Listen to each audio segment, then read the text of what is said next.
में 13 मई को होने जा रहे लोकसभा इंतखाबात के ज़िम्न में आज भेंसा पुलिस का आईटीबीपी इंडो तिब्बत सरहदी पुलिस के हमराह भेंसा शहर के सब डिविजनल पुलिस दफ्तर से एक फ्लैग मार्च निकाला गया, जो भेंसा शहर के मार्केट एरिया, जुल्फकार गली, पांडरी गली, पुराना बाजार, काजी गली, junior college ground, Madina colony जैसे मुख्तलिफ मकामात से गुजरते हुए वापस भेंसा पुलिस सब डिवीजनल दफ्तर पहुंचकर इस फ्लैग मार्च का इख्तिताम अमल में आया। इस मौका पर भेंसा एडिशनल एसपी कांति लाल सुभाष पटेल आईपीएस ने मीडिया से खिताब करते हुए बतलाया कि 13 मई को तेलंगाना रियासत में लोकसभा इंतखाबात के पेश नज़र आज आईटीबीपी सरहदी पुलिस के हमराह एक फ्लैग मार्च निकाला गया, जिसमें आईटीबीपी पुलिस के ज़िम्मेदारान को भेंसा शहर के मुख्तलिफ मकामात से वाकिफ करवाया गया ताकि लोकसभा इंतखाबात को पुरअमन बनाने के लिए भेंसा शहर में वसी तौर पर सिक्योरिटी के इंतजामात अंजाम दिए जा सकें। मज़ीद इन्होंने कहा कि इस फ्लैग मार्च का असल मकसद भेंसा की अवाम में तहफ़्फ़ुज़ का एहसास पैदा करना था ताकि वो आज़ादाना तौर पर अपने हक़ राय-दही का इस्तेमाल कर सकें। इस फ्लैग मार्च में Bhainsa town circle inspector D Raja Reddy, ITBP police commandant Ashwani, Bhainsa sub inspector Mohammed Ghaus, Mohammed Sharif के अलावा आईटीबीपी पुलिस व टीएसएसपी जवानों की कसीर तादाद मौजूद थी।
टोटल 100+ आईटीबीपी जवान एंड टीएसएसपी लोग सब पार्टिसिपेट कर रहे हैं।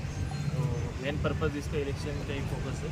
अभी 13 तारीख को डे आफ्टर टुमारो इलेक्शन से सब फोर्स इलेक्शन के लिए आया है। तो ये ग्रुप मार्च के थ्रू एक ही मैसेज देना रहता है हर बार कि सब लोग फोर्स पहुँचे पुलिस के पास, सब लोग पीसफुली अपना वोटिंग कीजिए। कोई भी फ्री एंड फेयर मैनर में पुलिस फुल ट्राई करने वाली है और वैसे ही लास्ट टाइम की जैसे पीसफुल इस बार भी इलेक्शन हो जाएगा। पुलिस के पास बहुत फोर्स है और जो भी अगर कोई धमका रहा है किसी को तो पुलिस के पास इमीडिएटली अप्रोच कीजिए, इमीडिएटली उसके ऊपर एक्शन लीजिए।